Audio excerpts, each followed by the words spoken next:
What's going on, everybody? It's your boy Shuggy from Shook Earth Media, and today we're taking a look at Swarm. It's a new horror show on Amazon Prime, and it's from Donald Glover and a lot of the same creative team from Donald Glover's previous show, Atlanta, which was one of my favorite shows. I never ended up covering it on the channel, but I really liked that show when it was on. It had a really cool indie film style, and you never knew quite what you were going to get. Is it going to be a comedy? Is it going to be a drama? Is it going to be a horror movie? Is it going to be a combination of the three? Is it going to be a fake mockumentary?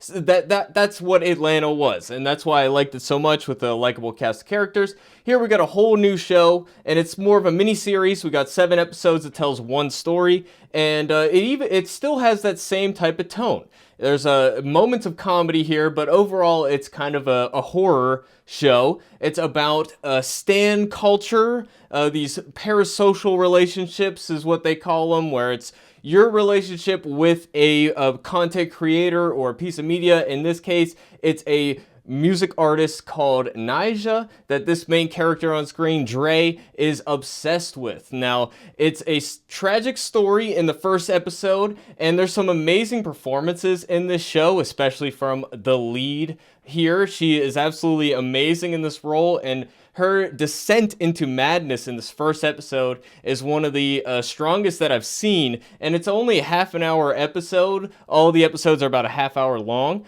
but it is really jam-packed full of stuff. It feels like there's more to it than you could fit in a 30-minute episode. So it's a really strong start and an amazing opening, and just seeing this character go from seemingly just a normal shy girl to a, spoiler alert, I suppose, violent serial killer who goes after all these people online who talk crap about her favorite artist. She tracks them down and murders them. And of course, her first victim, her sister's boyfriend, who is a guy who's cheating on her and wants to try to get with Dre. And it's a really interesting scenario. And I think this show has a lot to say about the obsession with media, and especially music, and how people connect to it, and it makes people feel like their lives revolve around this. I also just wanted to mention that I looked up what the word Nyjah means, and it's a name that represents rose. And of course, rose represents something beautiful. It usually represents love. And in this case, it represents the main character Dre's love for her sister / love interest. And I think that it really embodies the theme of what the cop detective is saying in one of the later episodes, that most crimes are crimes of passion, are a twisted form of love. So roses, of course, are beautiful, but they have thorns as well, so there's a dark side there, and I think that it's a really interesting theme to explore in a show like this. So there's a lot of elements of the show that the kind of Easter eggs for anybody who follows popular music, if you're a fan of that. Of course, Nyjah is definitely supposed to represent Beyonce. I think it's pretty clear, and the title of the show, Swarm, is the idea that her fan base creates this hive mind. Of course, they called Beyonce the queen bee, and they call Nyjah this in the show. So it's all these people online who have a similar mindset and who attack people who go against their queen bee, so to speak. So this is that taken to the nth degree, and she has developed this unhealthy obsession with this artist, and she really associates it with her relationship with her adopted sister here, who is in fact kind of hinted at that it's her love interest and somebody that she had deeper feelings for. So now the tragedy is that her sister character tragically dies. I'm not going to spoil how, because I really do recommend this show, especially the first episode.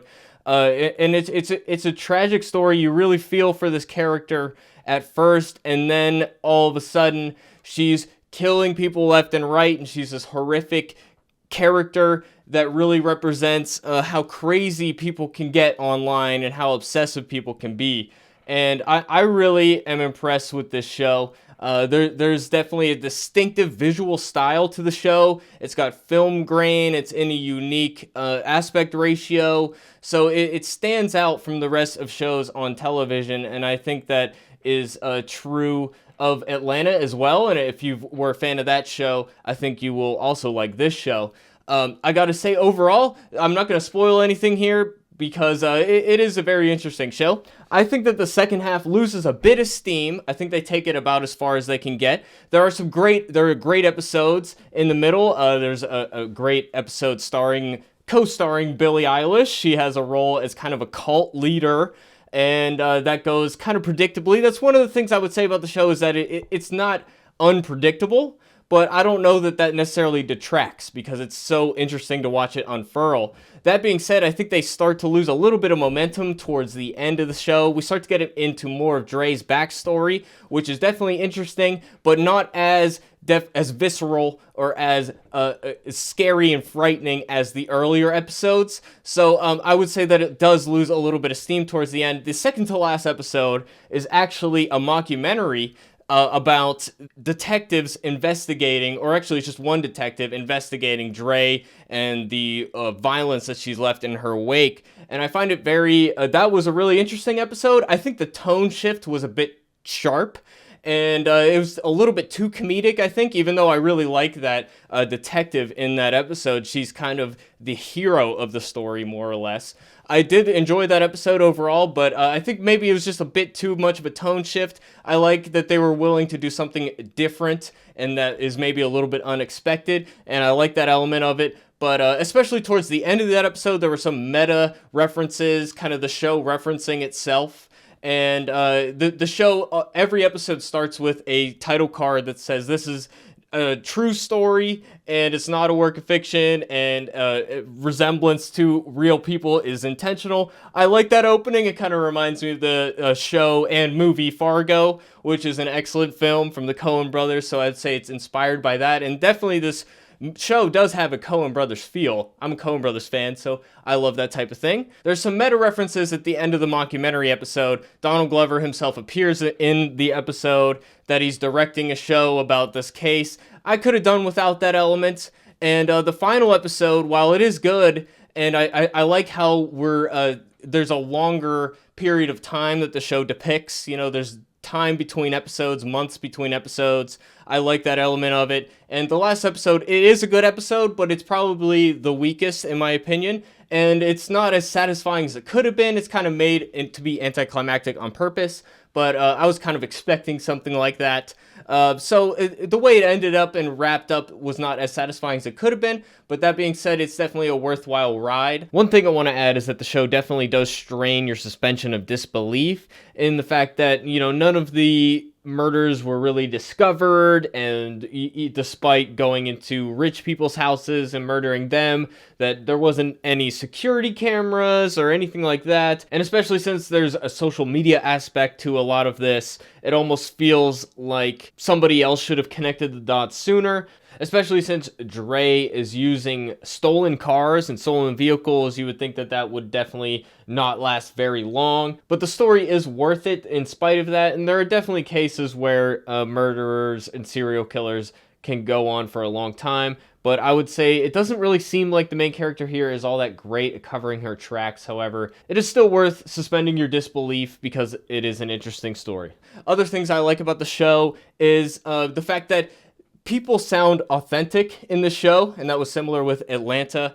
They are not speaking in a theatrical way. It's kind of realistic and grounded in that way. So I really like the authenticity here. So there's a lot to like with the show, and I do recommend it overall, but especially just the first episode is just captivating in its own right, a great film in its own right. So yeah, it's a great show, definitely really cool. There are some little things here or there, you know, little messaging. You know, a lot of the bad guys in the show kind of represent right-wingers. So if that kind of thing triggers you, then I understand that.